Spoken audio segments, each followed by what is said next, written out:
do, people? That was Cassius K right there. Watch. Yes. Y'all can check him out on the Future Volume 1 mixtape hosted by the Princess of All and Jada Great. Yes. Now that we are back on the Good Time Show on Fashion Friday, on the U-Store. I'm your man, Jada Great. And I am the Princess of All. And we have the lovely Tamara Delbridge on the line. Welcome, welcome, welcome. AKA Beauty Lover. Follow me on Instagram. Beauty Lover. Hey, Pooh. How are you? I'm good. It's Friday. Yay. Not hump day. Hump day is Wednesday, right? Yeah. Friday is we say honk your horn. Oh, honk your horn Friday? Yeah. Yes. Well, what if you don't have no car? Honk your other horn. You better booka. Honk that other horn. Wooka wooka. Blow the whistle? Yes, blow your whistle. But Ladies, blow the whistle. Blow the whistle Friday. I like that. Short, for what's it, for short those dog? of us that's not riding. Blow the whistle Friday. We just going to keep getting fines. No, you're going to keep getting fines. But we like to say TGIFF. Thank God it's Fashion Friday. Oh, I like you. Me like you. Thank God it's Fashion Friday. Yes, thank God it's Fashion Friday. Are you hitting happy hours today? Am I what? Hitting happy hours. Oh no. I'm on no, I'm in work mode. I'm in work mode for a couple of weeks. I'm laying low on the speakeasies and happy hours and stuff like that. I'm in work mode, but I still hit happy hours. I know, but listen, I'm a Libra. I overindulge in things. So I know, if I go in, I'm going all the way in, and if not, I gotta keep my little black booty in the house. What does the signs have to do with it? What does Libra mean? Well, listen, the funny thing about Libra is the only sign in the zodiac that is not an animal. I'm an inanimate object. I'm a scale. I weigh things.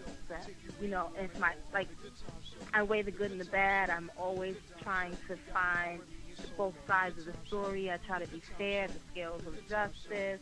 But if my scales are tipped a little bit further, I can be overindulgent in things. So I can be weak, very, very weak in things. I go through extremes. So that means you're difficult. Oh, whatever. That just means I'm a little complicated. That means you're difficult. A guy must have told you that before. No, you're difficult. Is better. No, complicated is good. Who wants an easy puzzle? That thing you I do. Nobody. I want an easy puzzle. Nobody wants an easy puzzle. I ain't paid $12 for no hard puzzle. I paid $12 for the puzzle to be easy. Oh, no. That's ridiculous. You are so lying right now. I do not believe you. Nobody believes him. It's okay. So you're a Libra. I'm a Virgo. Now, what does that mean?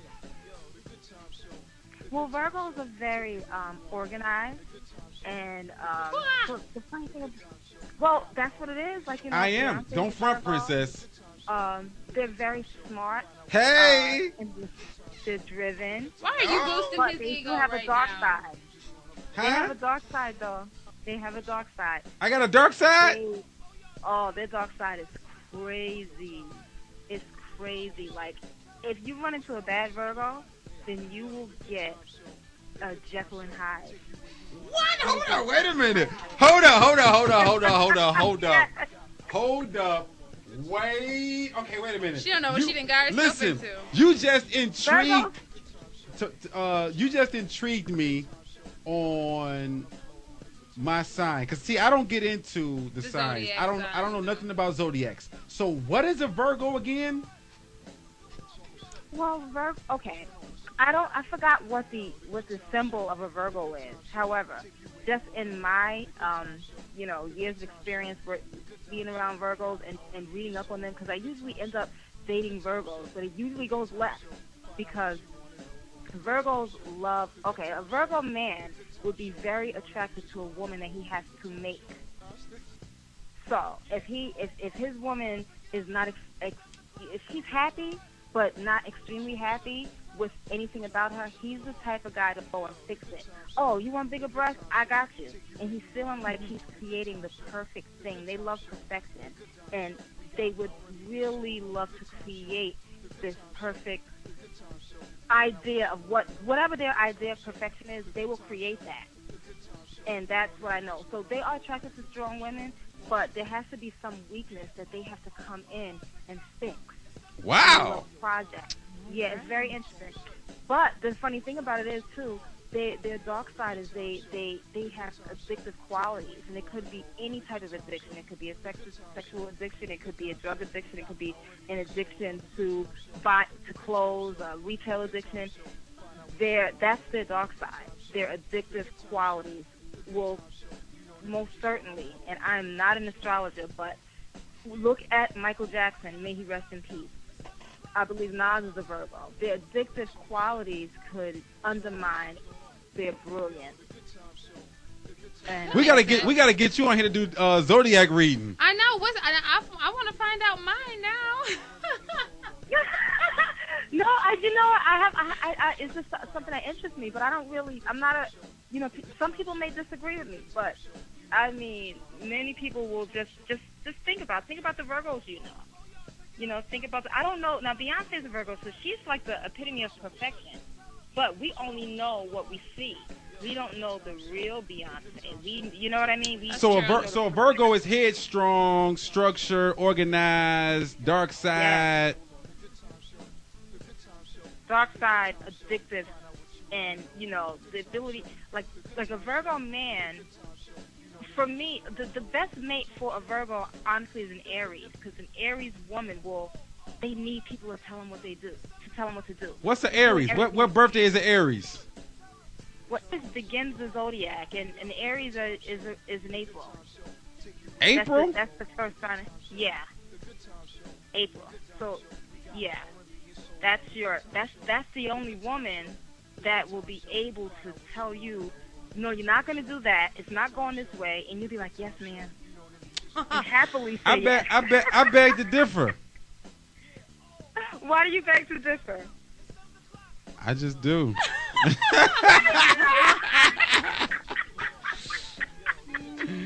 I beg to differ. What is a woman's sign? What is September and October?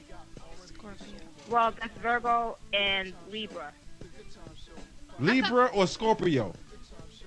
No, Scorpio is in October, November. Okay, what so is October, November? Scorpio. Well, and then it's Sag is after. No, I'm a Sagittarius. It's no, what is Scorpio? What does the Scorpio read? Oh, well, they say. Now, I'm not into women. I like men. So the whole sexual thing about Scorpios is very funny, because they always claim that Scorpios are the sexual, they have the most sexual prowess of the zodiac. But the Scorpio men that I've dated are, I'm so sorry to say this, horrible in bed. They're horrible. Ladies, listen up. Do not have sex with a freaking Scorpio man. He's going to be horrible. He's like bang, bang, bang guy. Bang, bang, bang, yeah. What about the woman? You ever slept with a woman? You ever slept with a Scorpio woman? No, that's what I like boys. Stop it. You can like boys and sleep with a woman. That's nothing. It's nothing. Everybody is doing it. Listen, I don't knock it. I'm just saying. I mean, there's plenty of people who have. But what I'm saying is, they say women are the sexual. The women are the. I think they get most of that sexual energy. They're very, like, even if you know any Scorpio woman, it doesn't matter what her shape is, what her body, she could be overweight, she's going to be the sexiest woman in the room. That confidence, it doesn't matter what they look like. Melissa Ford is a Scorpio, and she is the ultimate vixen, and she's also a really good friend of mine. I love her to pieces. But she's a Scorpio. She's that dominant, sexual, that energy. She's like an alpha woman. And a lot of Scorpio women give that.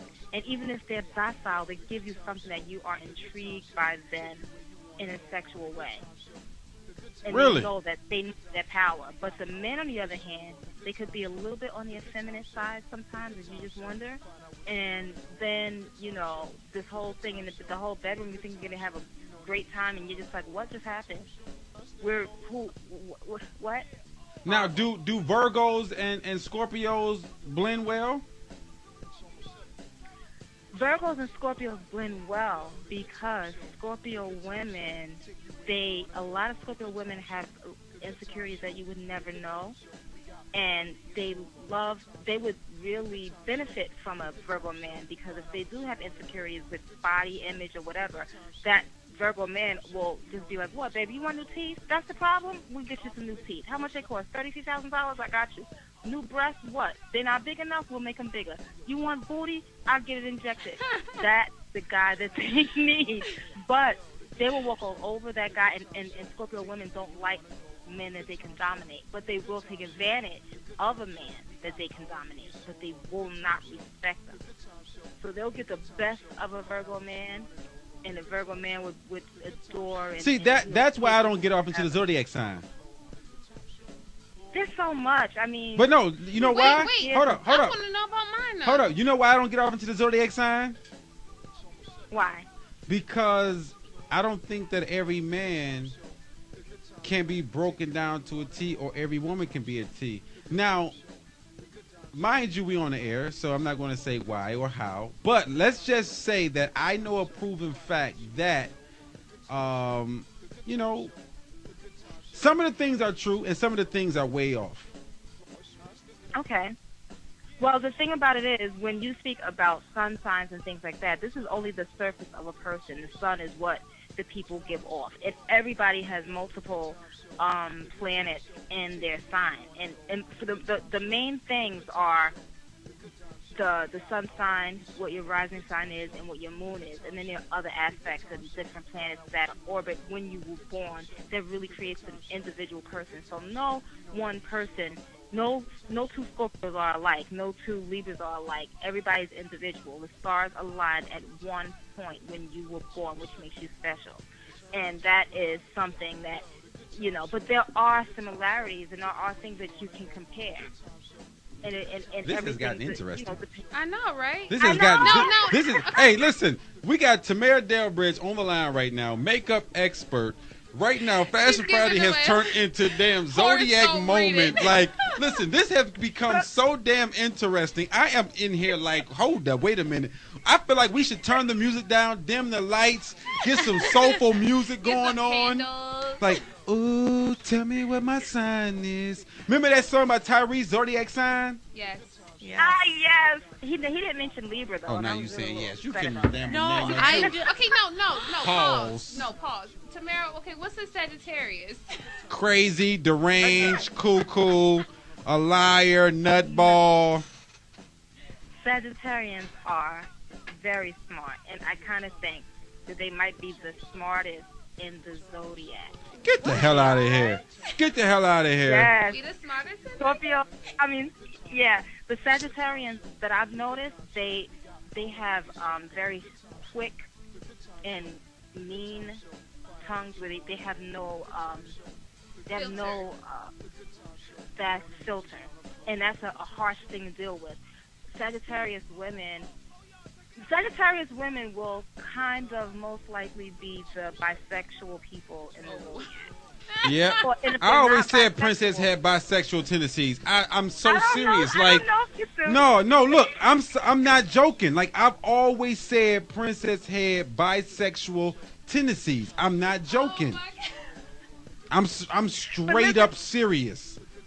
If they're not bisexual, I'm not saying that every Sagittarian is bisexual, but the women can be tomboys. The women know how to run with boys and deal with men on a very platonic or unsexual level. They can really go in and be one of the boys and be in a boys club. That's Beverly Bond. Beverly Bond is totally not bisexual at all, but she was able to penetrate. How do you know that? And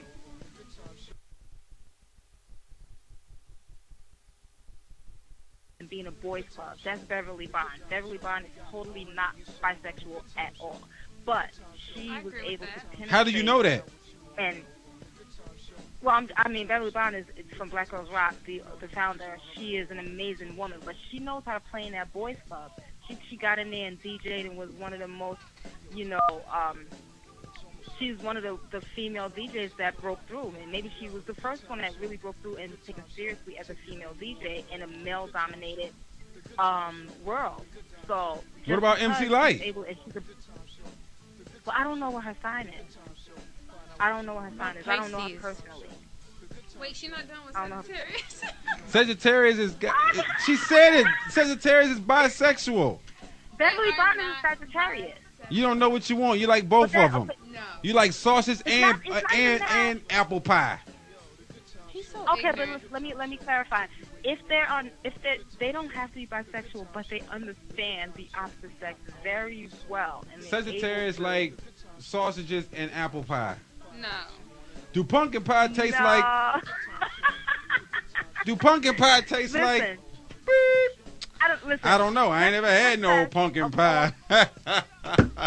Okay, what about Whatever. Pisces? She wouldn't be able to deal with you if she wasn't a Sagittarius. She wouldn't even be able to. Look, she's on the radio. This is I mean, there's a lot of women on the radio, but at the end of the day, most of the men make more money. She's getting into a place that's a tough thing to break. It ain't about if she can deal with me. It's about if I can deal with her ass. She the headache. What about Pisces? What about Pisces? Real quick, so we can get to the makeup question. What about Pisces? Wait, I'm sorry. What did you say? What about Pisces, real quick, so we can get into the makeup Oh, question? Oh my God, Pisces. Well, they call Pisces the people with the Jesus complex. They like to preach, and I love Jesus. I believe in Jesus Christ. So no disrespect to my Lord and Savior. However, the Pisces, they love to it's their way or no way. If you're not following what they're saying, you're stupid to them.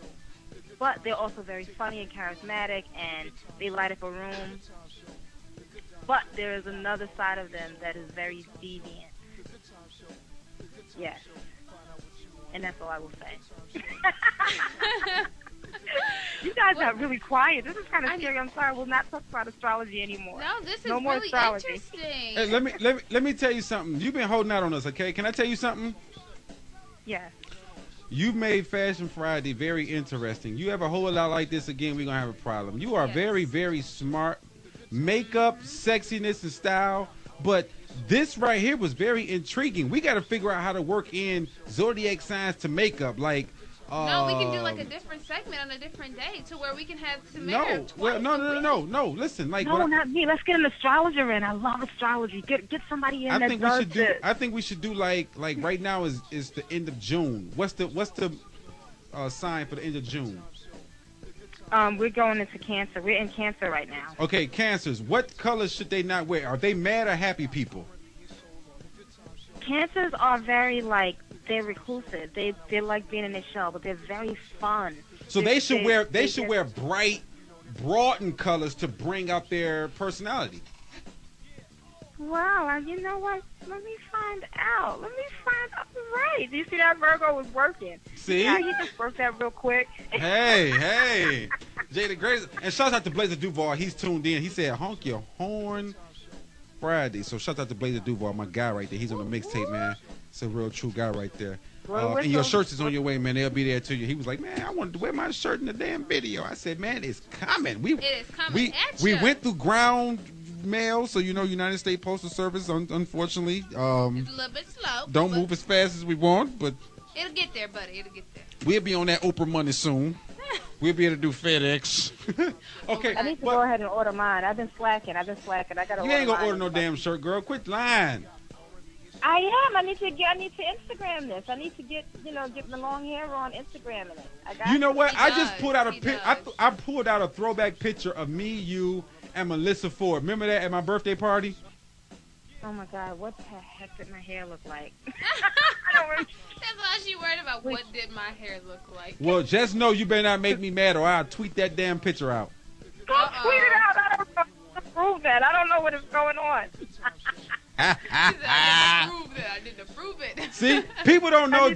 People don't know Jay the Great go back that far. People think just me on radio. They don't understand that I used to be something else back in the day. Yeah, you was something else, all right. You was something else. Shaking my head. All right, so what's the first question we got right now? What's our makeup question? So today's question is from Ashley from Denver. She says, how did your career begin in the beauty world, and what is the first step a makeup artist should take to start off? Now, why the heck didn't you ask me this in the beginning? This is a long story, so maybe we might have to finish this next week. But It's very. Let's see. How can I do this? At first, I prayed because I went to college. I did not graduate, and it was, for reasons that I will not discuss. But I You a was college really proud dropout? of the fact I'm Kanye. I'm Kanye. I'm Tam Ye. But whatever the case is, it was something that always bothered me, and I just was going on a search when I was in my early 20s to figure out what it is I wanted to do, and I did retail, and I was doing retail in that era in New York City when Biggie was alive, walking the streets. You saw him. Like I worked at Saks for a little while. He was coming in there with Foxy Brown. I would always see Jay-Z, and I was working in the Village area of New York City, and it was just so crazy to me when I got to this level, this point in my life. I was like, okay, Tamara, you got to figure out what you want to do. You can't work in retail. Even though I was moving up in the ranks in retail, they just kept giving me, they were making up things to promote me because they knew I had drive, but I had little insecurities because I'm smart in one thing and I'm really bad in math. But everything else I'm good. So I was like, I don't want to be in a register. Don't put me in that register because that's a weakness of mine. But they would just make up things. So I was like, okay, I ended up doing visual management for a store called SOS, a very popular store in New York City at the time. And I got transferred to Macy's where I did like assistant visual managing. And at that point, that's when I went to school for makeup. But it was an interesting journey because I'd worked in the store in the middle of in the middle of the Village for about 3 years, and I had a client that would always come in. We worked on commission, and this woman was from Europe, and she came in the first year, and I sold her a lot of clothes, and I'm not a pushy person. I would even send her to other stores. I would be like, this doesn't look good on you. You need to go here, go down the street. They have that there, and she trusted me. So after the third year, she came in. She was like, you've been here for 3 years, Tamara. When I come back next year to buy my clothes, I don't want to see you here. And I was like, what are you talking about? I just got a promotion. Like, I was like appalled. And some, European lady, I was young. I was like, what do you mean? She was like, this is not for you. You can be doing so much more. I see so much more in you. You need to figure it out, but I don't want to see you here. And from that moment, I was like, okay, I'm a college dropout. I don't know what it is that I should be doing. God, please help me figure this out. One day, June Ambrose comes in the store. She's coming in the store. June Ambrose. June Ambrose, That's the famous, world famous June Ambrose, yes, stylist to the star, stylist extraordinaire. Right, so she comes in the store. She's buying all these silver shoes for Missy Elliott's performance at the MTV Awards. And at that moment, I was like, oh my God, I could be a stylist. This is amazing. Like, as a young black kid from Jersey City, which is not New York City, so it's kind of country in some ways. You have access to the best city in the world, but then you have people that haven't.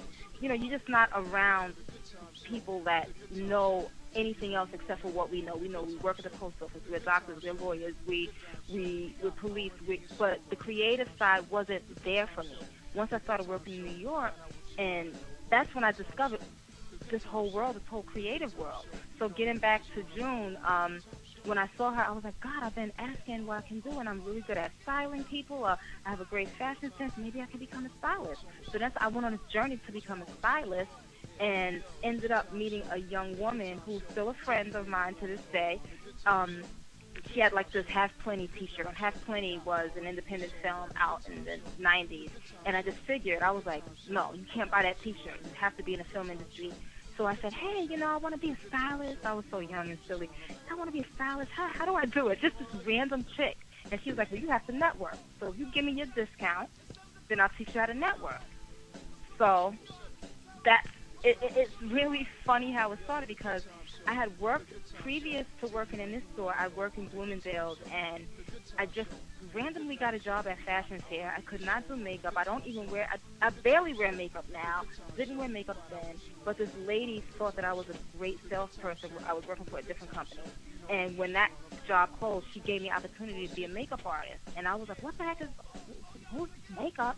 And that's when I discovered makeup artistry at the counter. But I didn't like it, because I don't like to sell makeup. I thought it was a frivolous thing, and at the time I thought it was frivolous. I was like, why should I sell these people makeup? They're already pretty. And I still believe that women are naturally pretty. If you watch my work, you'll see that I don't do those transformations that a lot of people do.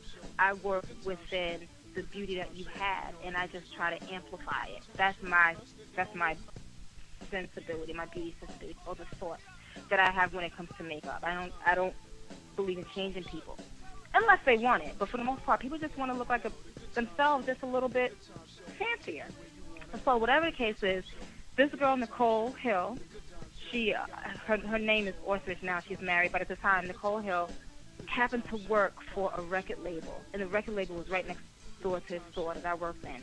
So she was like, Tamara, you should meet my friend. He's the vice president of the company. He'll tell you how to get into the business. So I went and met this guy, and he said, you should do makeup. And I was like, really?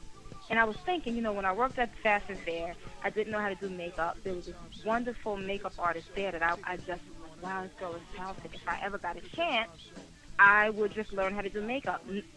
Totally unaware of the industry that I am in. Remember, I'm from Jersey City. I'm not from New York. I'm not from LA or a big city. I had no idea that this industry existed. So I thought about this girl who had done makeup good, and I was like, oh, maybe I should go to school one day. So when I met this VP of company, and he said, you should do makeup, I was like, wait a minute, when I was at the counter, I sucked. I was horrible, but I did like the way Britt did that makeup, and I thought it was such a talent. So maybe I'll look into it. So that's really where the story begins. I looked into it, and I found out, wow, I really should go to school for this. This is it's creative. I like the way Britt did it, and I did not want to disrespect the art of makeup by doing makeup, and I didn't know how to do it. I like to be taught things, so I said, I'm going to go to school. So I ended up going to school in New York, and really the story unfolds. I went to school, and the story is so long and interesting, I really want to write a book about it because it's a journey. So anyway, I went to school, I graduated, I quit my job, and I got another promotion. And I was like, I'm sorry, I have to go because I will never make it working with this company. The company does not exist anymore. So thankfully I did that and went off and ventured off on my own. And that was in 1998. And long story short, started from the bottom, now I'm here. You know what I'm saying? I'm still not where I want to be. Started from the bottom, now you're here. But no, I think that your book would be great. I know, I need to just sit down and write it. You know what I mean? But for anyone who really has, I respect the art of makeup, and I'm a great colorer. So I should have known I'd be a great makeup artist. And my actual first client was my mother. Because when I was a kid, my mom used to make me go to the store and buy her lipstick. And she only liked one lipstick color. One day they didn't have this color. And I was like 12 years old, and I was like, oh my God, they don't have a color, so what do I do now? I stayed in that store for hours trying to pick one that would work with her. I picked one that was horrible for her. And she was like, no, this is not going to work. This will work on you. So she gave me my first lesson. And, it's very funny how, even though I didn't wear makeup, I was so concerned with getting my mother the right color. And I'm still like that to this day. If I'm working with a new client, I research the client to see what they like. I ask them a lot of questions. And if it's a new client that I feel I'm going to have, I go and buy everything that I feel suits their needs. And that's how I keep my clients, because I research them. I want to make them happy. I want to make them look their best. And I kind of got that from that interaction with my mom when I was 12 years old. So little did I know I would be a makeup artist. I wanted to be a doctor. That didn't happen. But if you are interested in being a makeup artist, for whatever reason, I fell into this, and it was a gift. I feel like God blessed me with a gift that I had no idea that I had. But if you know this is your talent, I do encourage people to find the best school around to become certified if you can. It's really cool to just jump into it if you know somebody. But the best thing in life is when you're working in a career that you have, you can have a long career. The best thing to do is have the most knowledge that you can. And I feel like you need to go to school. Even if you don't get a certification, just go to school. I learned how to do corrective makeup. I learned a little bit about prosthetics. And even as, 12 years later, I'm still taking classes. I still watch the tutorials just like you guys do.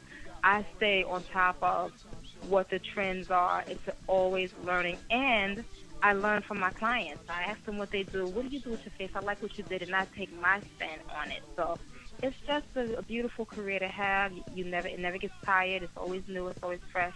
But if you want to be a makeup artist, go to school. And if you want to break in, no matter where you are from, if you're from LA, if you're from Boston, if you're from Kalamazoo, wherever you're from, do your research, find the nearest photographer, find the most popular makeup artist, see if you can assist them. If you can't assist them, just keep asking, and learn from a pro. Get under somebody's wing. That's how I really, really broke in. After I went to school, then I had to break into the industry, and that was very hard.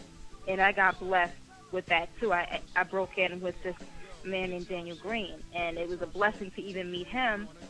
That's another story. Maybe I should just save it for the book. But whatever. Don't give it all away now. It's long and it's crazy and it's evolving. It's always evolving. But go to school, find the nearest photographer. Once you go to school, and you really have to start working on, presenting your work in any way you can. And you have to find aspiring models to test on. It's nice to test on your friends, but you really want to test on models, real models, and you want to get them in your book. Even though we don't really have portfolios anymore, but you want to get shoots in. If you want to do a website, you need to people need to see your work. It's one thing to say you're a makeup artist, but they have to see the work. And, I like the fact that you said you never stopped studying your craft. I really respect that. That's important.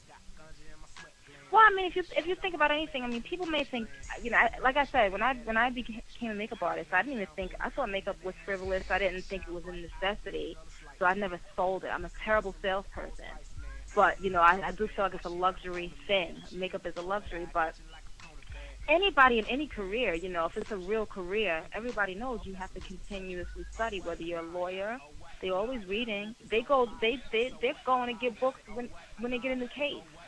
It's always, whatever career you're going to do, you always have to know you have to continuously study whatever it is and be on top of things. Even if you're a carpenter, you got to know what the new tools are. You got to know how to work those tools. You got to know what the new zones and laws are. You always have to study. School does not end when school ends. It just begins when your life begins. And that's the real world school. I agree. I like that quote. That was a great quote. And being a salesperson sucks. I used to sell candy back in the day. That job sucks. It sucks, but at the end of the day, in America, if you want to be a millionaire, if that's your goal, if you want to be a thousandaire, if you want to make money, you have to learn how to sell. So sell. Or hire somebody that love it. So you got. This is where I stand. You got people that create the ideal, people that enhance the ideal, and people that can sell the ideal. That is true. You have to know which one you are. Yeah, you know your strengths. When you know your strengths, you always play up your strengths, and that's what you do. And whatever I just don't think people should do in life what people think that they should be doing. People should do what they know very well.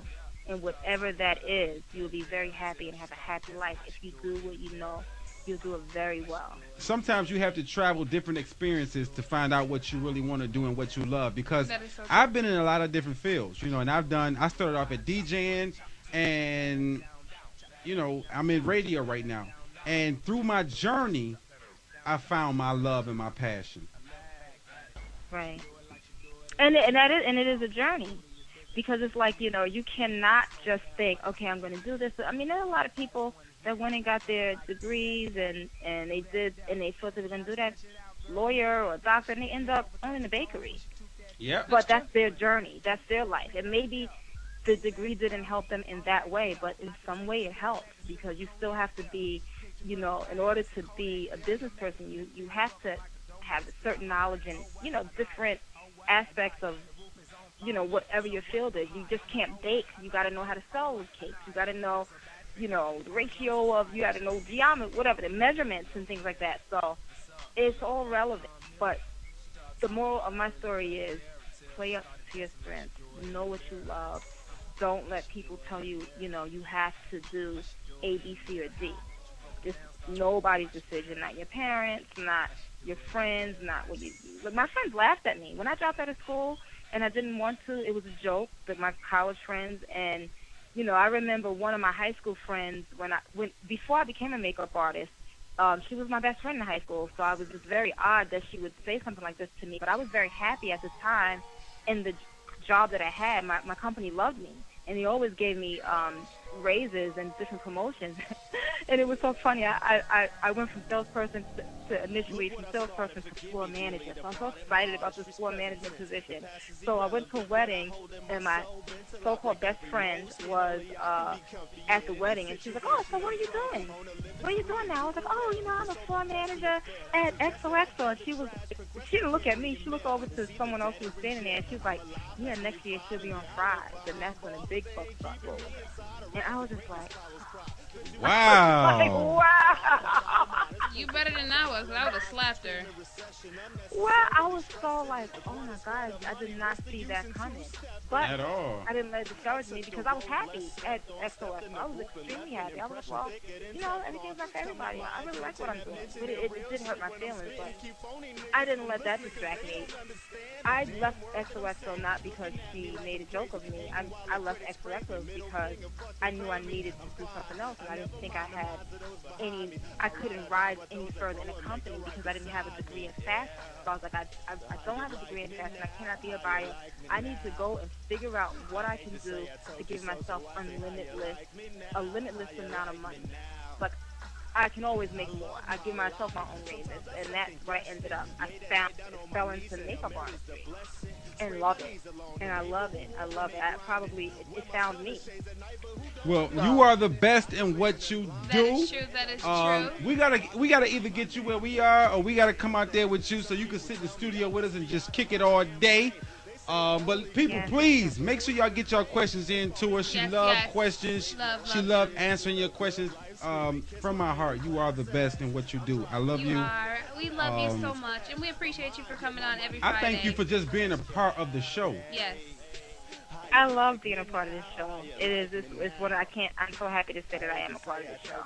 Hey, listen, we love it. We love it. So look, make sure y'all hit her up on Twitter at Tamara Delbridge. Yes, and on Instagram, Beauty Lover, BAUTYLUVA. Absolutely. So we appreciate you coming on. Y'all keep it locked, man. It's a Mama. good time show. Right now, we in the middle of D. Clemens. How you like me now?